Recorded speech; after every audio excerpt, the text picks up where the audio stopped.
I am Reed, just a normal 27-year-old guy talking about building wealth and getting your life together in your 20s. You know, if there is one thing I've really noticed throughout my 20s, it is that so many people, like so many of us, make this one critical mistake. And honestly, it is pretty easy to avoid. But it ends up trapping us in a system where escaping feels almost impossible. I mean, over 60% of Americans, yeah, that is more than half live paycheck to paycheck. They can't even cover a surprise expense, let alone break out of their financial predicament. So how does this even happen? Once you are in that cycle, it is really tough to get out. So how can we actually avoid it? Hey everyone, Reed here, and I want everyone, truly everyone, to not just survive, but really thrive in today's, pretty complex world. And today on Read Wednesday, the show where you send me emails asking questions about life and I respond to them, we're going to be discussing how we can thrive from a financial perspective, especially in our 20s. So let us just get right into it. Here's our question. Hello. This might be a pretty straightforward and obvious topic to anyone financially literate, but could you cover the importance of living below your means in your 20s,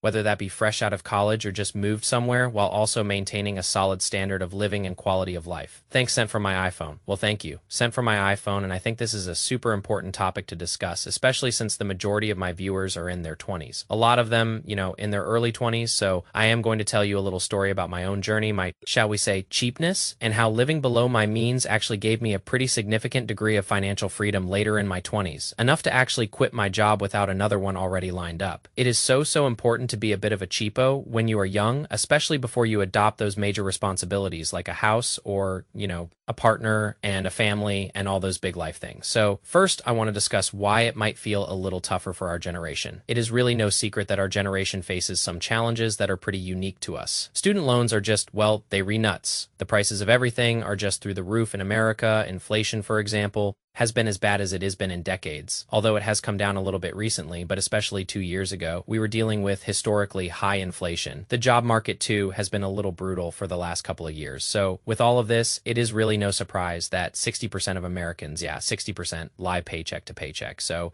let us just go over some of the major expenses for your average American. First, we have a car payment, which can be anywhere between $525 for a used car and $734 for a new car. Then there is housing, an average of about $1,700 for rent or $1,800 for a mortgage, and then discretionary spending, which is basically anything that goes beyond a need and is now a want. So things like travel, things like entertainment, things like buying clothing, that is beyond your basic needs, all that kind of stuff, that is about $567 per month. So in terms of these payments, they read pretty high. A car payment, I'll honestly fight anyone to the death on this. You really don't need to be paying between $500 and $700 a month for a car. But the general picture here is that Americans are spending a lot of money, like too much money. And once you settle down and have a family, your expenses just skyrocket. So it is very important to pay attention to this, especially if you are before that point in your life. I've been a cheapo most of my life. It kind of comes naturally to me. I have zero inclination to spend money excessively, and it has given me so much freedom and so much peace in my life. And a lot of that is due to, and I am going to say it, due to my decisions. So growing up in my 20s, I've seen so many people make what I would consider dumb financial decisions, like buying a $50,000 car when you are 22, or making your rent $3,000 to live in a cool place when you could easily be paying $1,500 or buying fancy clothing. One of my friends, for example, spent $8,000 on a fancy new couch when mine I got from a garage sale for nothing other than the labor of moving it out of there. And a lot of people do spend on dumb and unnecessary things. And that is the key word, unnecessary. It is not needed. You can get the job done with much less. So I graduated college and lived pretty cheaply throughout college while working internships. And when I graduated, I was making a pretty good salary, about $75,000 a year, which was much more than I'd ever made in my life up to that point. So instead of balling out, which is what almost everyone did when they graduated and got that kind of money, what did I do instead of going out and getting a nice apartment? I continued living in my college town in a house with 6 people, and my rent was $500 a month. The first car I bought when I graduated was about $4,800, which I paid in cash. It was old, it had 100,000 miles on it, but it was well taken care of. And before that, each of my cars cost less than $1,000 because I just wanted a car, with hundreds of thousands of miles that got me from point A to point B. And because of that, IV never had a car payment. I mostly ate at Qdoba and Chipotle and whatever single-digit meals I could make or get my hands on. And due to this, I was able to save and invest. And then COVID hit and I moved back in with my parents for a stint of about 2 years. And then earlier this year in 2024, I also spent another stint moving back in with my parents. IV never had a car payment, and due to my living decisions, my rent payments have been minimal outside of 2 years living in the city of Milwaukee when my rent was $1,500. I was really only paying for the essentials like, food, internet, gas, and electric, and eventually travel. So let S do the math here. I was making good money as an engineer, as a software engineer, and living very cheaply. I didn't have family expenses, minimal rent, no car payment, basically just the necessities. This allowed me to save and invest tens of thousands of dollars per year throughout my 20s. And as the stock market boomed from 2019 to the present day, this turned into hundreds of thousands of dollars in savings and investments throughout my 20s. And I didn't do anything special. I made a solid salary and I was a cheapo. It is totally doable. Now, can I retire? No, absolutely not. Definitely not in America at least. But can I take care of surprise expenses? Yes. Can I quit my job for like a year without worrying about money, at least right now? Yes, I can, and I did. Now, I am still a little bit stressed about money at times because, I no longer have a salary living on, small paychecks from stock dividends and YouTube, but I am in a low cost of living country right now, so I am fine for the time being. And this freedom was allowed because of the decisions I made in my 20s, because of this lifestyle. It has given me peace and my peace of mind and freedom, and I prioritized experiences over things, and I never bought dumb stuff. So do I regret living like this? My first answer is, hell, no. Sure, maybe I missed out on some fun things, or maybe some people thought I was a loser because of how cheap or crappy my stuff was, or because I had holes in my socks. But I am happy with how it turned out. Now, what should we be spending our money on? So I never say to anyone not to spend on something if it significantly increases your quality of life, your health, learning stuff like that. Things like a good mattress, good shoes, good glasses, a gym membership, healthier food, good insurance, cool books or courses to learn things, stuff like that is great. I mean, you want to buy stuff that improves your life. Like, think of a mattress. If you have a terrible mattress, you are going to be angry the whole day because you slept bad. Like, that is something you want to make. It is a good investment. Same thing with like buying good shoes. You are comfortable, good glasses because your eyes are important, stuff like that. I would also prioritize paying for experiences, not things like you remember the adventures you went on, you remember visiting, that one country or going on this trip with your buddies. You are not going to really care that you bought a car that was $50,000 instead of $20,000. Excessive spending seems to be very common on things like cars, rent, and that kind of stuff. So I would say, buy a safe, reliable used car with tens of thousands of miles. I would even do hundreds of thousands of miles.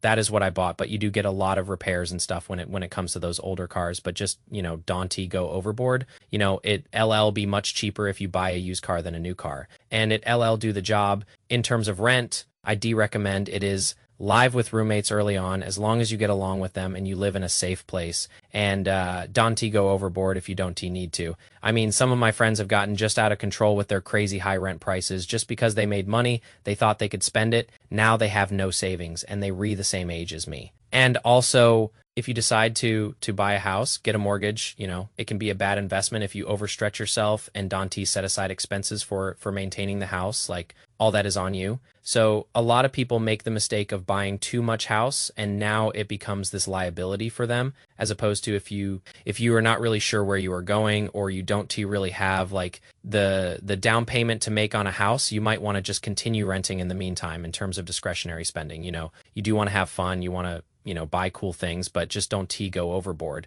Like, old iPhones still work for a while. You don't need a super crazy couch. You don't need designer clothing. Screw that stuff. A lot of this depends on what you make too. So obviously for the high earners listening to this, you have some leeway, like, just be smart with your money. Don't spend all of it. For the common man, it is possible to accumulate money just by being cheap. And I think I am a living example of that. I've seen people who, you make $60,000 a year. You can save way more than someone making $200,000 a year if they respending all of it. So for the people in their 20s with no kids or family, you are really in a unique position. Your dollar's invested right now, especially if you are like, really early 20s are so powerful. I mean, $1 invested could become $22 when you account for investing and compound interest. So saving while you are young should be an extremely high priority. And the tragedy is that most people don't realize this until it is too late. Once you have family and kids, if you weren't careful to that point, you kind of might be trapped in this cycle of living paycheck to paycheck because your expenses are so high, you are providing for more than just yourself. A lot of my friends have kids, which is awesome and amazing, and I definitely want that in the next few years. It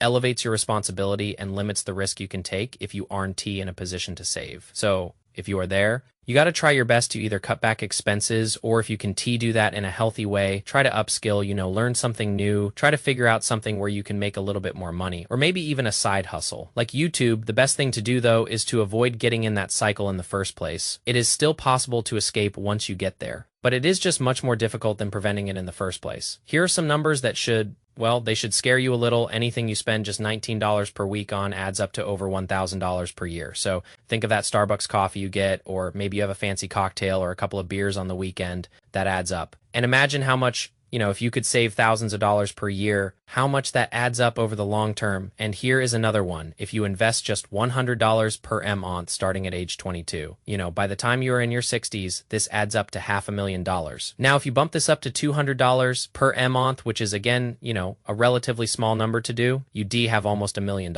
If we just have the same stock market returns that we've always had. So, what seems like small numbers. And I can go into this on a more, in-depth investing video, but what seems like a small amount of money over time adds up and compounds and just becomes huge after a while. So I don't know what your guilty pleasure is, but maybe think about cutting it out or reducing it. I mean, expensive coffees, alcohol, something bigger. Maybe you just don't need it. This emphasizes the importance of starting early, starting saving and investing when you are young, as opposed to waiting. Most people realize this when it is too late. You invest, early and often from a young age. It can turn into some big time numbers. Start as early as you can, and I can make more videos on investing. But the short answer is yes, it is super important to live below your means as long as you are healthy about it. You are not putting yourself in danger or your health in danger. But doing this has given me a degree of freedom, and it can for you as well. Just don't buy dumb stuff. Don't buy, expensive coffees, too much alcohol, stuff like that. So there you have it for this episode of Read Wednesday. Do let me know what you think, and